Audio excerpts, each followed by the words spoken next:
সাড়ম্বরে জন্মাষ্টমী মহোৎসব পালন করা হলো রামকৃষ্ণ বিবেকানন্দ মিশন ব্যারাকপুরে। এই খবরটি নিবেদন করছে স্বামী বিবেকানন্দ ইউনিভার্সিটি, আপনার সন্তানের স্বপ্নের ভবিষ্যৎ গড়ে তোলার একমাত্র সঠিক ঠিকানা। যোগাযোগ 7044086270। রামকৃষ্ণ বিবেকানন্দ মিশন ও বিবেকানন্দ মঠ ব্যারাকপুরে পালন করা হলো জন্মাষ্টমী মহোৎসব। এই দিন সিথির মহেন্দ্র কবিরাজের বাড়ি থেকে রামকৃষ্ণ বিবেকানন্দ মিশন ব্যারাকপুরের মূল ভবন 7 নম্বর রিভারসাইড রোডে নিয়ে আসা হয় শ্রী শ্রী রামকৃষ্ণ পরমহংসদেবের ব্যবহৃত পাদুকা। উল্লেখ্য, ব্যারাকপুর রামকৃষ্ণ বিবেকানন্দ মিশনের 50তম বর্ষপূর্তি উপলক্ষে চলতি বছর বিভিন্ন অনুষ্ঠানের আয়োজন করা হয়েছে। এই দিন মন্দিরে পাদুকা দর্শন করতে উপস্থিত ছিলেন ব্যারাকপুর মহকুমার মহকুমা শাসক সৌরভ বারিক, নোয়াপাড়া বিধানসভার বিধায়ক মঞ্জু বসু সহ অন্যান্য বিশিষ্টজনেরা ও সাধারণ মানুষ। গোটা দিন পাদুকা রাখা থাকবে মন্দিরে, যেখানে প্রায় 3000-এরও বেশি মানুষ এই পাদুকা দর্শন করতে উপস্থিত হবে বলে জানান রামকৃষ্ণ বিবেকানন্দ মিশন ও বিবেকানন্দ মঠ ব্যারাকপুরের সম্পাদক স্বামী নিত্যরূপানন্দ মহারাজ।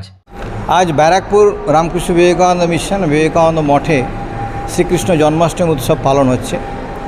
আমরা যেহেতু ঠাকুরের ভাবধারা বিশ্বাস করি যে রাম যে কৃষ্ণ সে রামকৃষ্ণ, তো তাই নয়, বিভিন্ন ধর্মের যে যীশুখ্রিস্ট, যে মোহাম্মদ, যে কালী, যে অন্যান্য দেবতা সবই ঠাকুরের স্বরূপ, তিনি সর্বদেবদেবীর স্বরূপায়।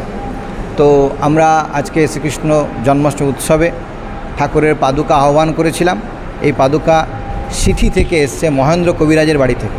ঠাকুর যখন জীবিত ছিলেন এই মহেন্দ্র কবিরাজের বাড়িতে তিনি এই পাদুকা দিয়ে গেছিলেন এবং তারা বংশ পরম্পরায় এটা অত্যন্ত যত্নে রক্ষা করেন। কিছুদিন আগে আমাদের অন্নপূর্ণা মন্দিরে পাদুকা এসেছিল, তখন আমরা অনুরোধ করি যে আজকে যদি আমাদের মিশনে আসে, তো আজকে কৃপা করে ঠাকুরের পাদুকা এখানে এসছে।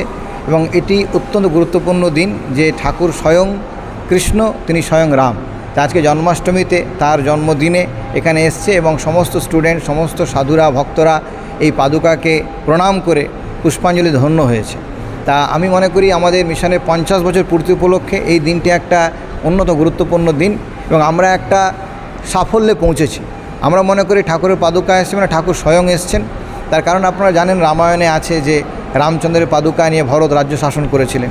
তা আজকে আমি মিশনের তরফ থেকে আহ্বান করলাম যে আপনি এখানে থাকুন, এই আশ্রম ঠাকুরের, এবং আমাদের যে সেবামূলক কাজ যাতে আমরা এগিয়ে নিয়ে যেতে পারি। কত মানুষ আজকে? প্রায় সব মিলিয়ে আমাদের 20 নম্বরও হচ্ছে কৃষ্ণ মন্দিরে এবং 7 নম্বরও হচ্ছে, সব মিলিয়ে প্রায় 3000 মানুষ হবে, 3000 ভক্ত হবে।